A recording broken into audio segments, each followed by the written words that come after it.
Naglabas ng mga kababayan ng medyo mabibigat na pananalita yung ating Pangulong Bongbong Marcos laban kay Maudix in relation po mga kababayan. Nagpapagang mga balita at pagtalakay sa mga isyu ng lipunan. Bulsa! Opinyon, banat at paglalantad sa katotohanan. Bulsa! What you see is what you get. You decide. Bayan sa proposal nito na ihiwalay ang Mindanao sa Pilipinas. Tinawag niya ito mga kababayan na preposterous and doomed to fail. Yan po mga kababayan yung report ng Politico News. Sabi ng ating Pangulong Bongbong Marcos, ito anyang panawagan for secession doomed to fail. It is preposterous anya. Yan po yung ating Pangulong Bongbong. File photo siya with former President Digong. Di anya Mr. Maravillas ang ibig sabihin ng ating Pangulong Bongbong Marcos. Bakit niya nasabi mo na yung pahayag ng ating Pangulo medyo mabigat laban sa dating Pangulo? Tiningnan ko po mga kababayan kasi para sigurado tayo sa kahulugan. Ginugol ko po. Ang ibig sabihin pala ng ating Pangulong Bongbong Marcos, stupido.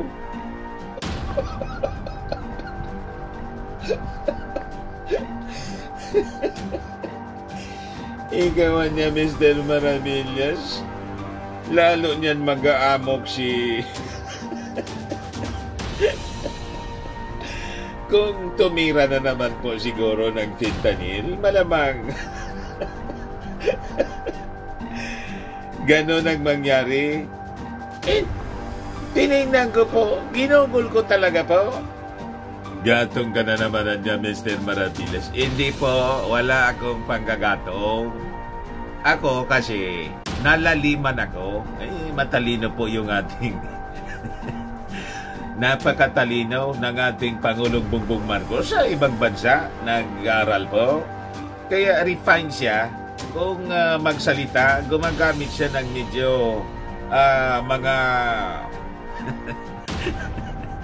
mga malalalim na mga pananalita. Hindi siya mga kababayan nagsasabi ng mga tawag dito. Mga salitang kalye. Yun ang maganda sa ating Pangulong Bongbong Marcos. Dahil po sa lalim ng kanyang pananalita, napilitan ako na i-check po, i-google.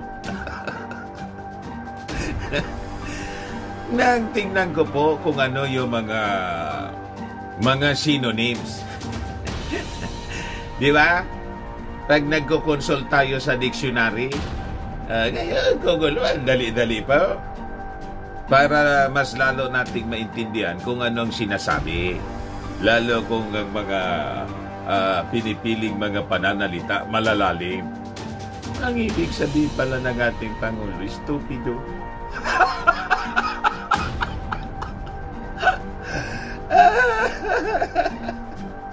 Di niya, Mr. Maravillas, ang ibig sabihin ng ating Pangulo. Stupido si...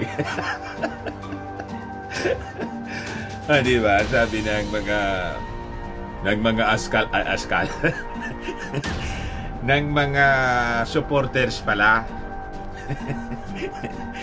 Sabi ng mga supporters ng dating Pangulong Digong, genius daw ito si Digong. Paano man niya, Mr. Maravillas, maging stupido? Yan po yung kinalabasan. Tingnan po niya natin. Gagol. Preposterous. Ang ibig sabihin mga kababayan ng preposterous, contrary to reason or common sense, utterly absurd or ridiculous. Ang similar term mga kababayan or terms other than absurd, ridiculous, foolish, stupid. Pag sinabi mo foolish po, alam po ba ninyo ang kaulugan ng foolish? Sa Bible po, ang meaning ng pag tinawag you fool, ang ibig sabihin po, mangmang.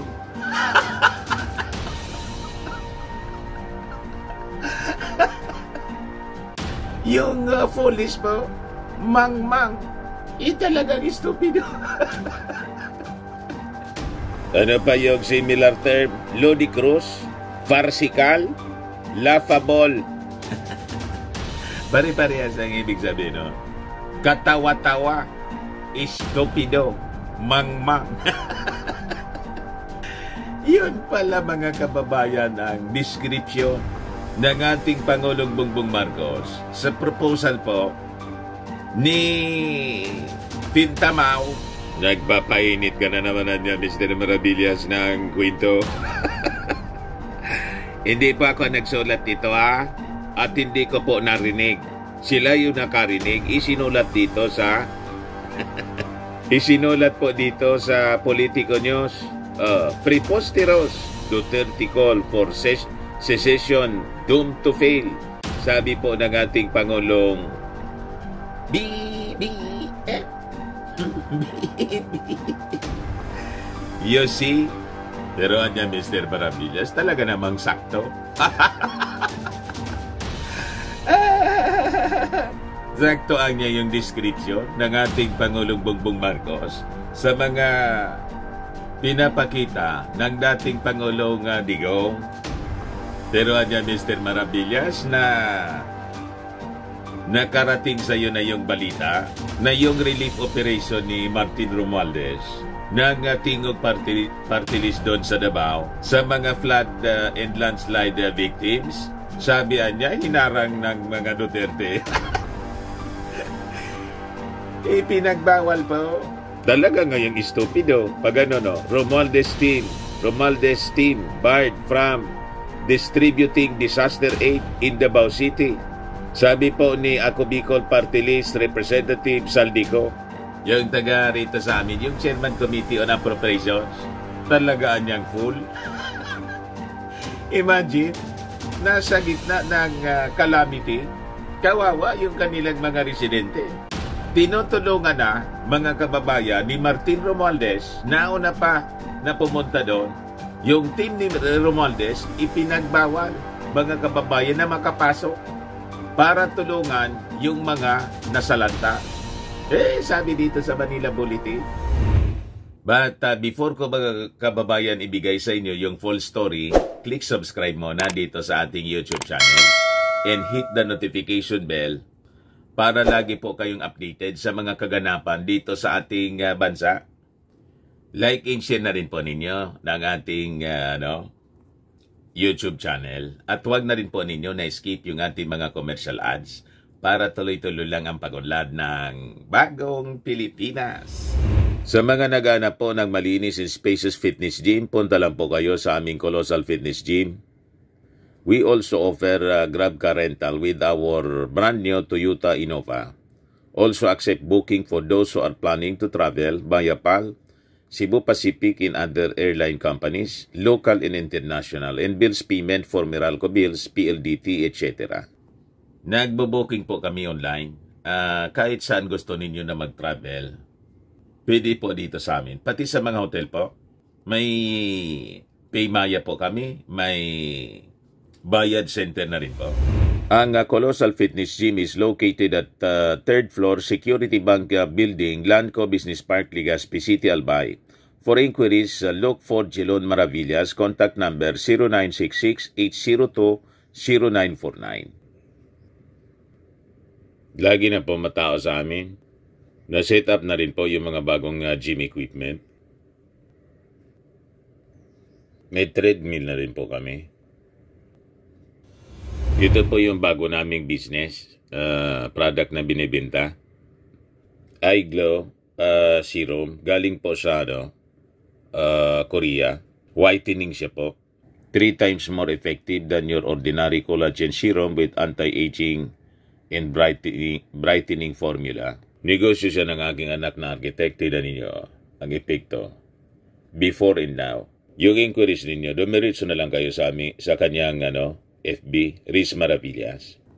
Ito naman po, Firmax Firming and Lifting Cream. Pinapahid lang po sa mga pulses and affected area. Mainam po sa paninigas na sa mga pains and paninigas na mga kaso-kasuan. Ito naman po, Automax Radiant Serum. Sa mukha naman yung application. Anti-aging po siya. You will look 10 years younger than your age. Ngayon, sa mga cancer patients naman po, baka lang gusto ninyo itong itry. Neng siya red mixed fruit drink. Hindi man po siya gamot. Food supplement siya. Kaya lang, gawa siya mga kababayan sa goji berry. Yung goji berry may anti-cancer properties. Yung mga inquiries po ninyo, dumiritso na lang po kayo sa aming messenger sa Facebook para masagot namin agad. Ayos pa? Ayos na ayos, anya Mr. Maravillas. Di estupido pala na niya si... Yan po ang ibig sabihin ng preposterous. Yung gustong mangyari niya, tinawag na preposterous mga kababayan ng ating Pangulong Bongbong Marcos. Yan po, mga kababayan, sabi dito sa balita ng Politico News, President Ferdinand Marcos Jr. dismisses Duterte's call for a Mindanao Republic as a constitutional travesty, doomed to fail. Malalim talaga niya Mr. Maravillas magsalita, yung ating Pangulong Bongbong Marcos. Malalim po, tawag niya po, constitutional travesty. Ano naman na niya Mr. Maravillas, yung ibig sabihin ng travesty? Igogololi natin. Di ba? Para kasi isipin ninyo si Mr. Maravillas nagagamit ng kung ano-anong mga salita. Ayaw nating magkamali. Si Gogol. Sagot ni Gogol. So tingnan natin ang ibig sabihin ng ating Pangulong Bongbong Marcos ng constitutional travesty. Ano yung travesty? Gogol. Travesty, meaning. Ayan po. Sabi dyan. Noun. A false, absurd, distorted representation of something. Similar. Misrepresentation na niya. Distortion, perversion, corruption, poor imitation. O, yan po. Malinaw. Parehas nag-estupido. A false, absurd, or distorted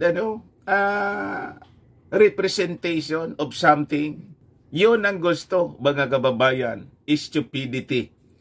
Ang gusto mangyari sa ating bansa ng dating Pangulong Digong, talaga naman pong stupidity. Imagine, maliit na tayong bansa, binoboli-boli ng China kasi maliit nga po tayo. Gusto pang wasakin. You see? Sabagay, anya Mr. Maravillas, kasi yung Davao City, di ba may sisterhood na sa Beijing, China. Baka po yun ang intensyon, talagang i-divide tayo para yung Mindanao as an independent republic sasama na po sa China. O, di ba?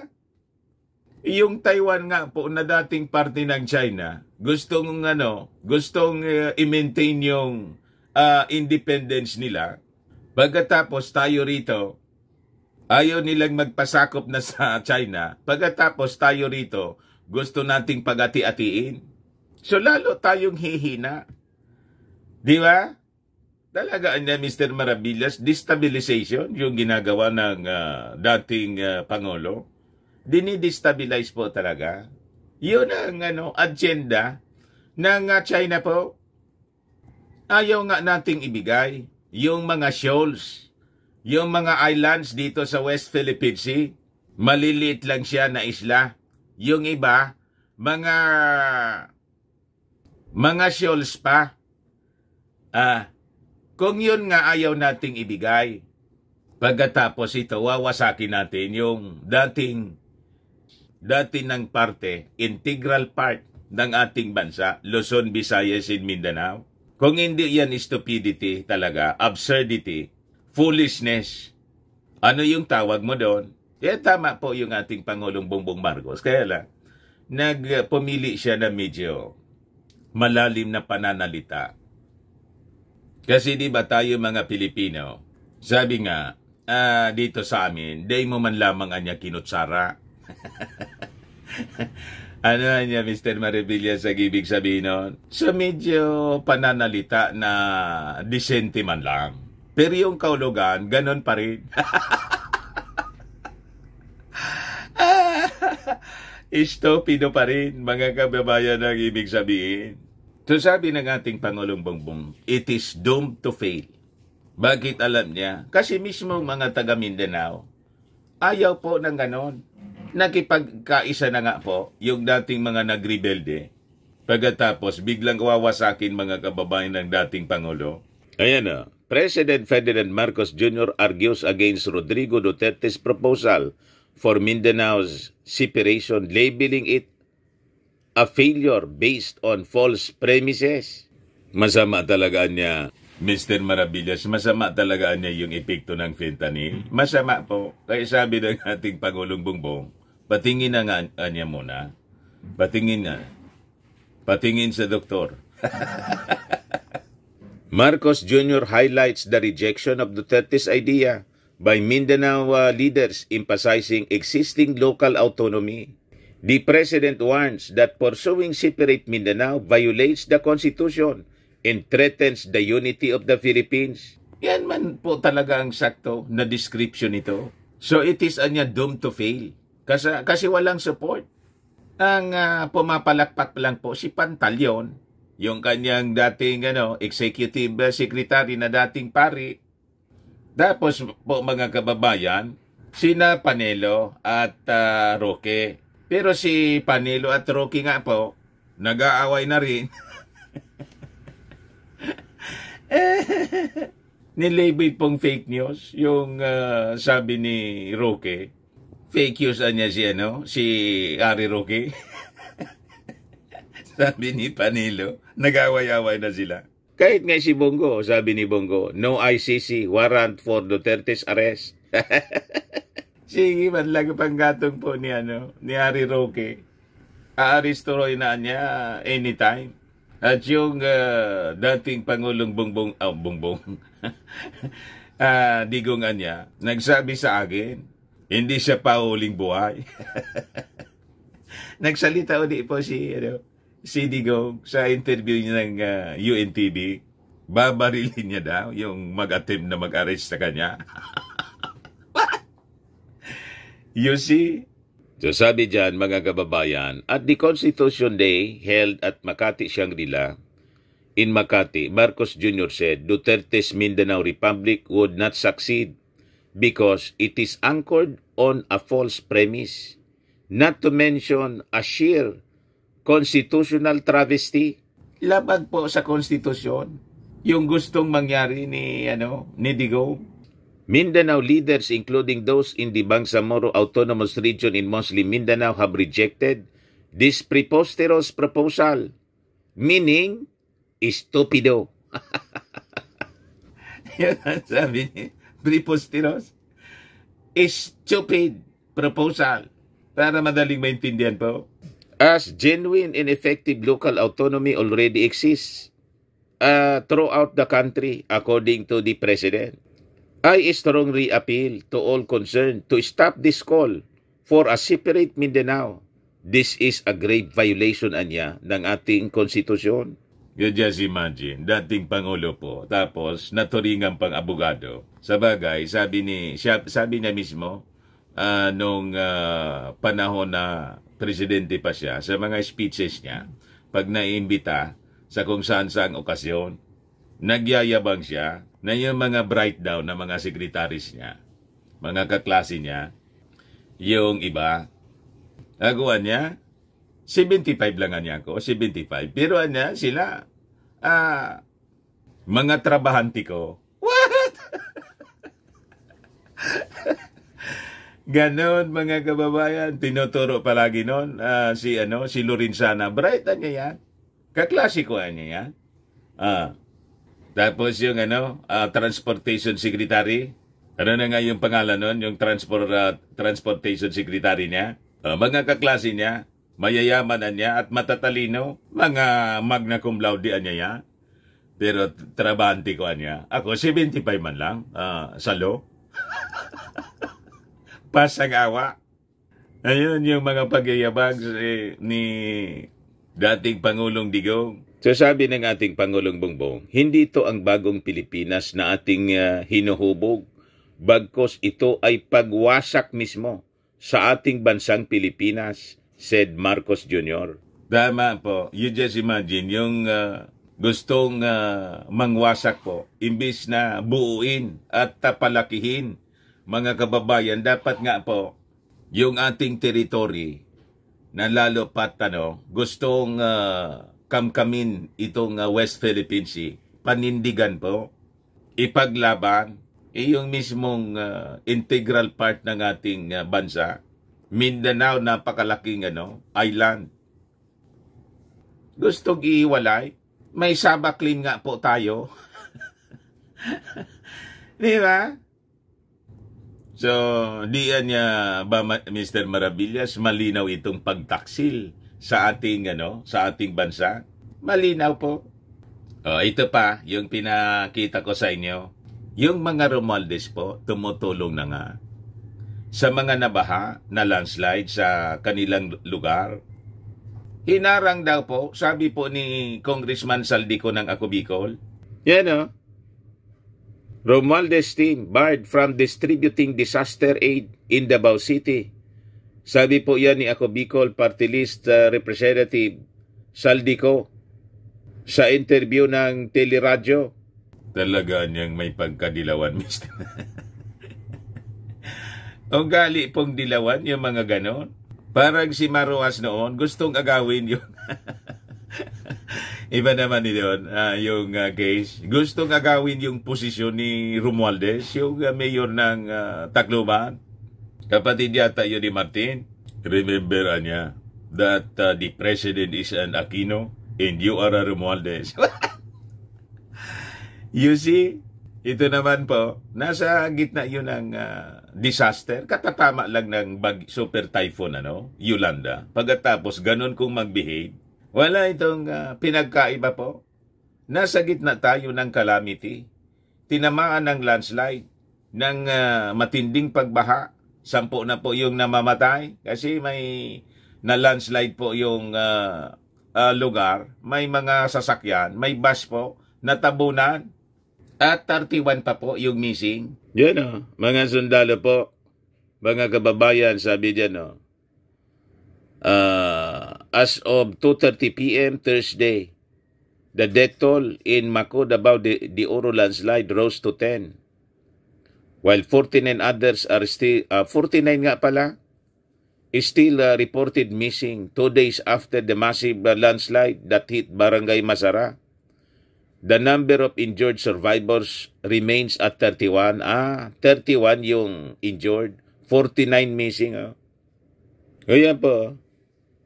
Sabi dyan, search for mom, 3 kids in landslide-stricken area in Davao de Oro on. Grabe po yung nangyari. Yan po.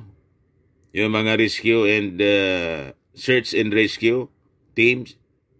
Pagkatapos, yung nakakalungkot, maririnig natin yung ganitong uri ng, balita na yung tulong, hinaharang pa.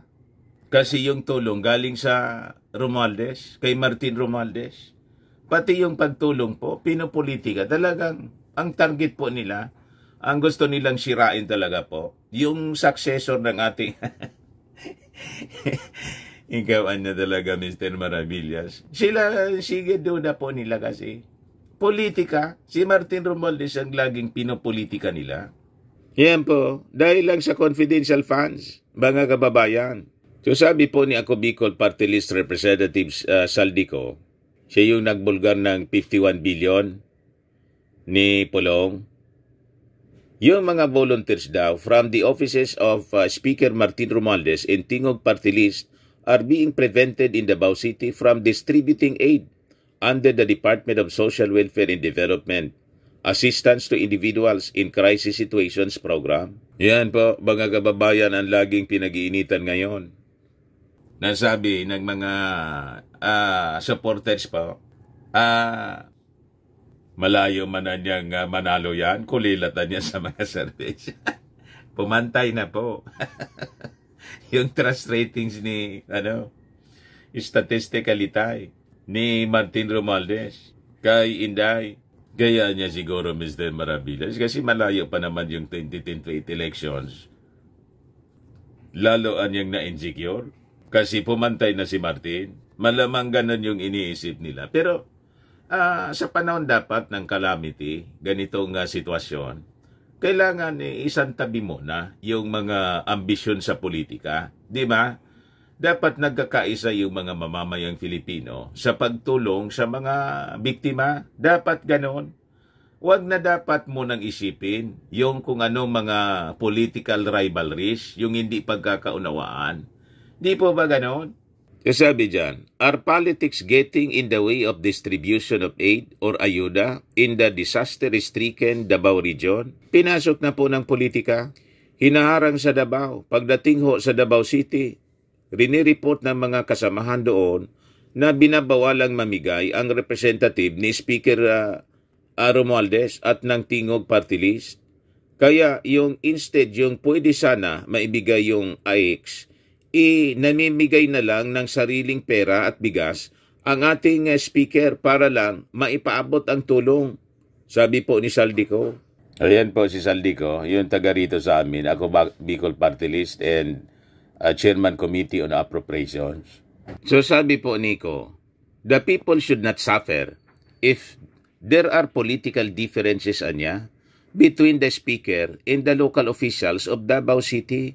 Sana pagdating sa pagtulong, wala na lang personalan dahil kailangan ng Davao City ang tulong. Tama po, mga kababayan, ng tinuran ni Congressman Saldico. Si Congressman Saldico po, yung ako Bicol Party List, hindi lang dito sa Bicol, pagdating sa mga pagtulong buong Pilipinas, kasi yung party list, di ba? Binobotohan yung party list buong Pilipinas. Ganon din po yung Tingog Party List.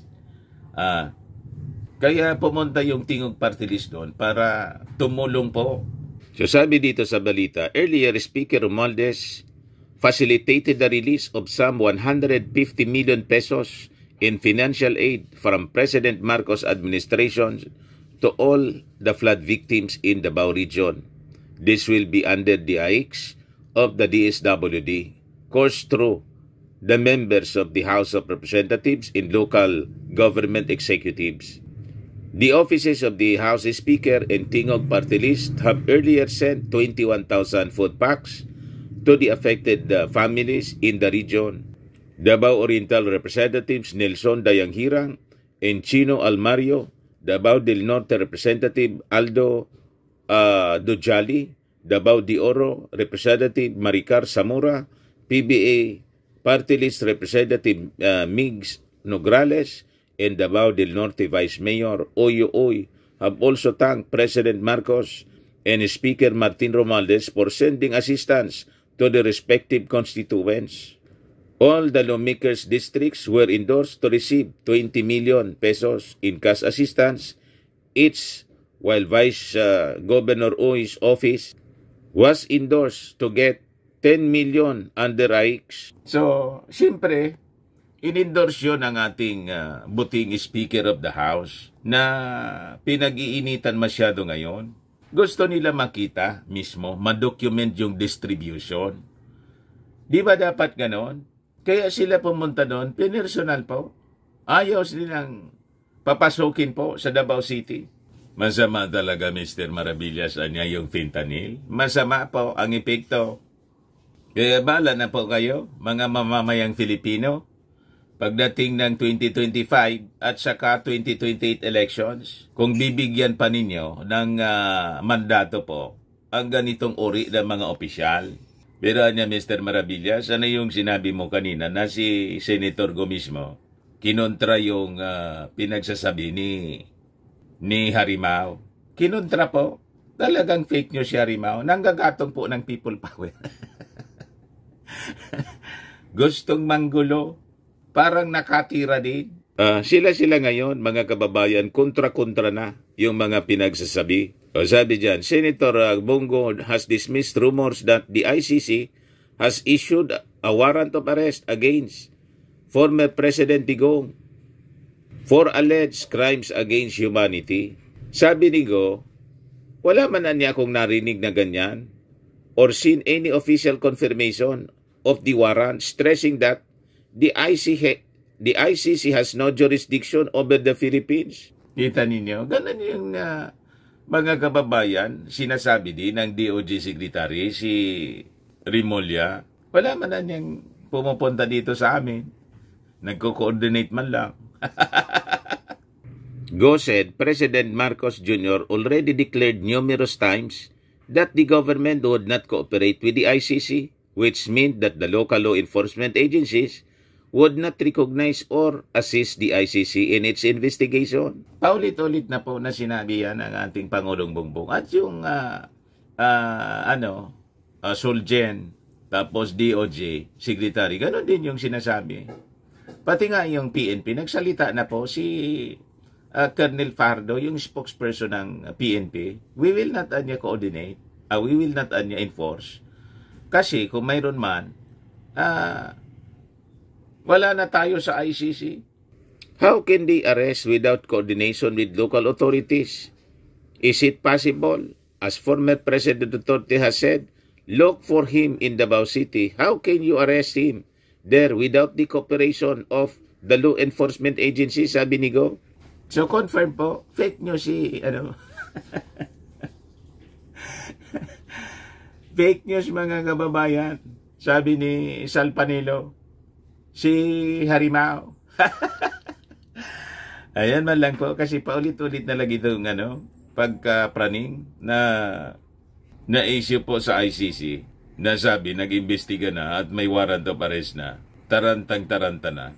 Mga kababayan yung kampo ni Digong.